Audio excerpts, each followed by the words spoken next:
We, on behalf of the family, have written to the CBI director to constitute a fresh forensic team to look into the reports prepared by the Cooper Hospital and also to give an opinion as to whether the opinion given by the Cooper Hospital can be sustained or not, or whether there are some infirmities in that report, or whether the death can be said by hanging or it can be said to be murder, that is death by strangulation. The cause of death probably in both cases will be the same, which is by asphyxiation.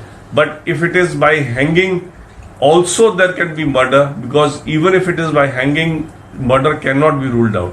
And the easiest way to do death by hanging, which will be murder, is by making somebody unconscious and then hanging him from wherever he is found to be hanging. And the report will always indicate that it is death by hanging, and it can't indicate that it is suicide.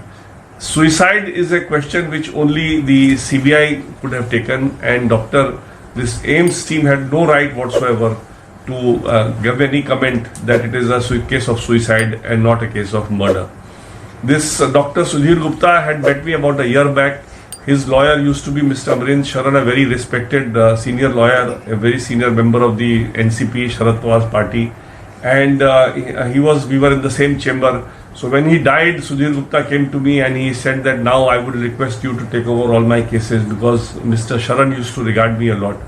And it is because of that there was a lot of talk between us, and even before the matter was referred by the CBI to him, he was in touch with me, and he was all the time questioning the way in which Cooper Hospital has functioned in this matter. And when I sent him these photographs which were taken by the sister of Sushant Singh Rajput, he immediately commented that it is death, it is by strangulation, and it cannot be said to be death by hanging.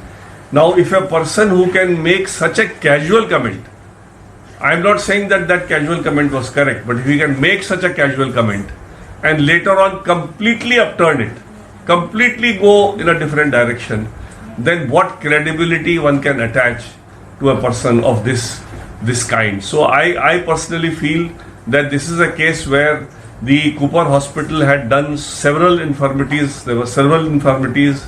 A post-mortem was done at night, which can't be done without an order of a magistrate. The post-mortem did not record the time of death. Viscera was not sufficiently kept. The injuries in the body was not recorded. No comments were given with regard to the injuries of the body.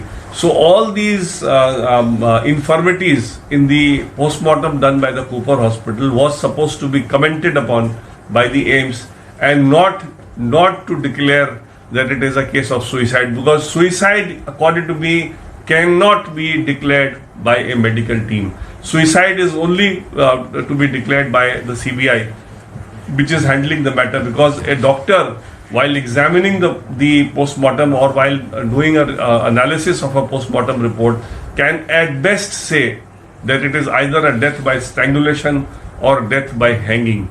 He cannot say in the second case that hanging is by suicide. So this, according to me, is a very, very serious infirmity. Action should be taken against the AIIMS team. Both the CBI should look into their conduct, who all they have been meeting in this while when they have been preparing this report, how they have been coming on the TV channels.